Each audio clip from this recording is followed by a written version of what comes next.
Hello, you malty, mad, mustachioed malt worms, and thank you to Whiskey Guide Dog for the malt mention, introducing a Ralphie review of a single malt Scotch whisky here in the Bothy.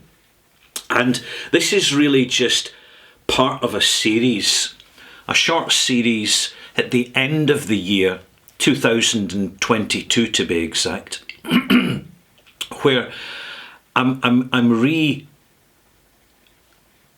revisiting, that's the word, revisiting basic, widely available, highly accessible single malts that I sort of came across, tried, bought a few bottles when I was first getting into whisky, because we've got to start at the beginning.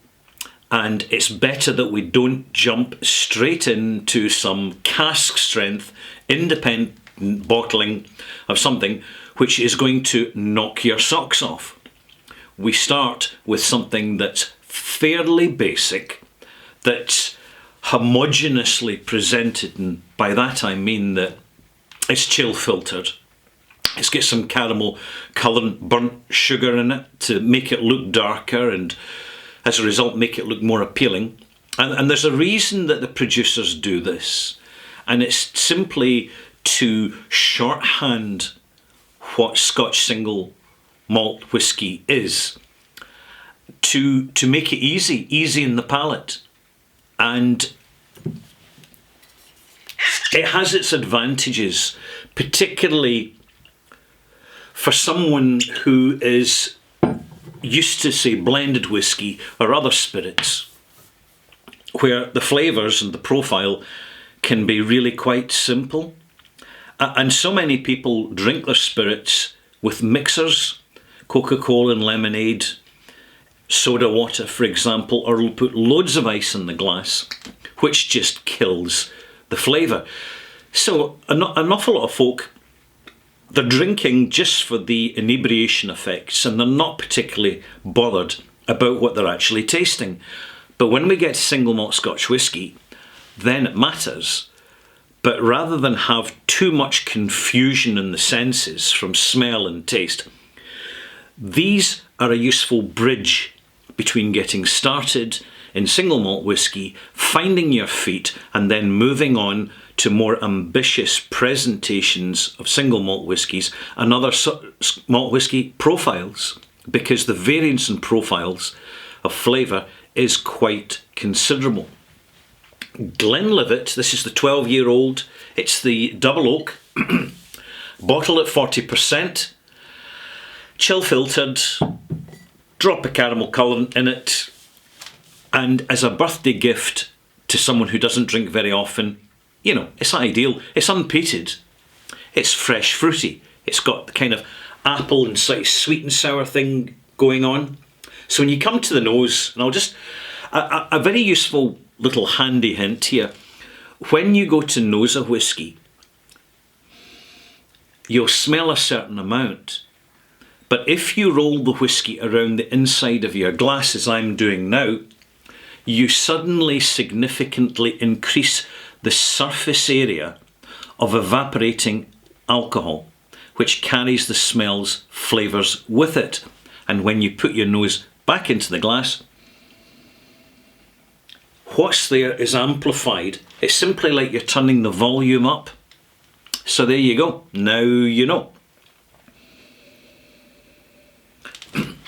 Bit of barley sugar, cereal notes, slightly appley, slightly pineapple, malty, vanilla,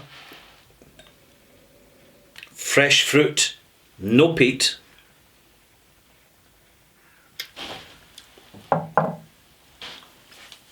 And very kind on the arrival.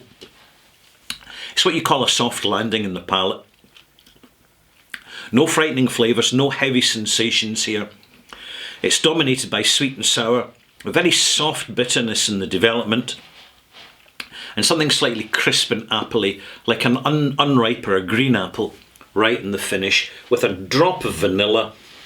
But it's the arrival which is the most interesting, in that you have this cereal, fresh fruit, homogenised flavour, which it takes a little bit of time to unravel it. And this is where we add a drop of water to help us do that. So how much water? Well, I use my Bothy teaspoon measuring device, which holds 5 millilitres, but I'm only going to put in 1. So very little water. You can literally add a single drop of water.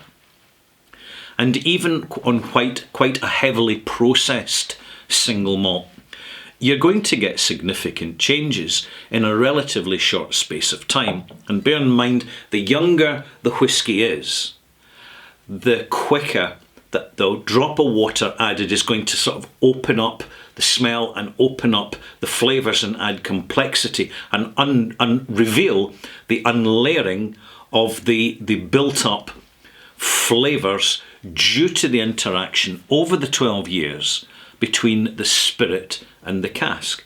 Now, with older whiskies, 15, 20, 30 plus, you need to give it more time, and you have to be very, very careful with the amount of water you add, because old whiskies in particular can be very fragile. You can add a wee splash of water and before you know it, you've drowned the whisky, which means you've added too much water, as a result of which you kill the flavour and you deaden the nose. But not in this instance, because I'm experienced and I'm sharing my experience with you. Let's go back to the nose in this. Slightly crispier. It's getting a freshness is coming out. A little bit of toffee apple as well as fresh apple.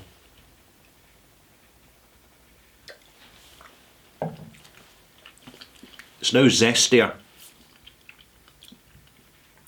The water brings out a little bit of aromatic note, and it's also more tannic. So the natural tannins coming out the wood during the period of maturation in the cask have permeated into the whisky, and they're now combining with the spirit flavours from the original distillate and building something more complex. They're adding a certain dynamic and extending the range slightly of the flavour.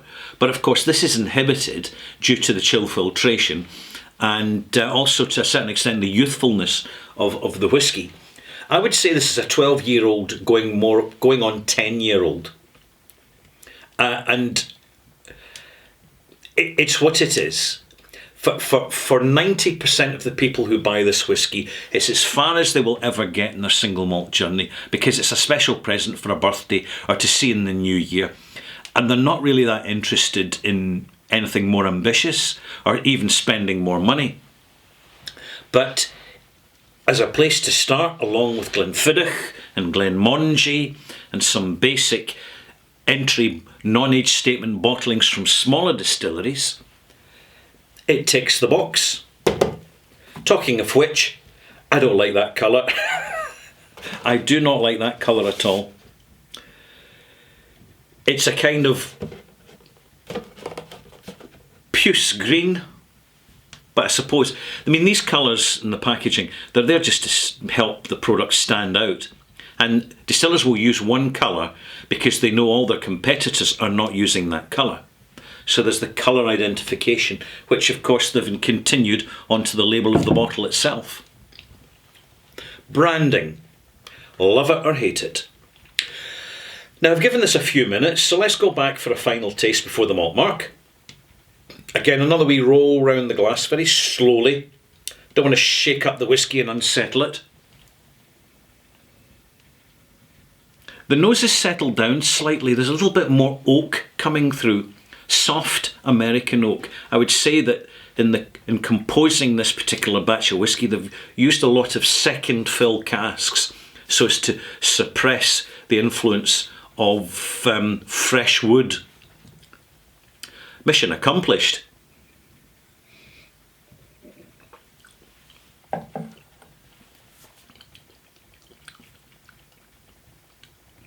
The fresh fruit and softness is becoming a little more complex.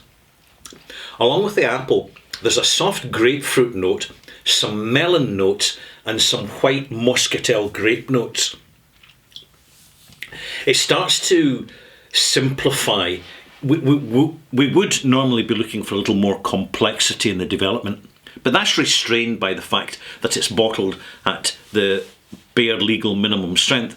So if you're in the USA, you'll get 43%, because you do get a little bit extra, and why not, in bigger bottles, and why not? Lucky you. But the finish tends to be rather quick. It doesn't hang around much in the tongue. It doesn't linger due to the really quite heavy chill filtration. So you have this fresh fruit, a little bit of butterscotch, a little bit everything's hinted and suggested. And you've really got to be paying attention to even notice it. But still, it's a very competent beginner's whisky. And I would give this, here's my malt mark. Where's my malt, little malt card that I'll show up. There we go. 81 out of 100. And it's a malt mark. And this concludes my little series on basic, very affordable, very available whiskies wherever you are in the world. If you stumble or trip over a bottle of Scotch whisky, it's highly likely to be from one of the big producers who have the great marketing reach in a global market, which many smaller distilleries really don't have, because they don't have the volume of production to justify it. So before I conclude here, I just want to, it's the end of the year now, so it's the time, it's what's called the festive season. So I'm always one for innovation here in the Bothy. You know, I don't mind spending a little bit of money and getting the place all cheerful. Oh, look at, do you see that? Ooh, isn't that lovely? Put a bit over the box a little bit. I don't like flashing lights. So we're going to tone it down a wee bit. It's got about an 8 button control here. So as you click through the buttons, don't like that, more flashes. There we go, that's better. I like that. Nice, steady lights. I tell you what, it's blinking very slowly, so that's it. So I hope you've had a good 2022. It's been pretty dramatic for many people, and 2023 is going to be also very dramatic. My next video, my next formal review after the extras, which is coming shortly, is going to be my Whisky of the Year 2023.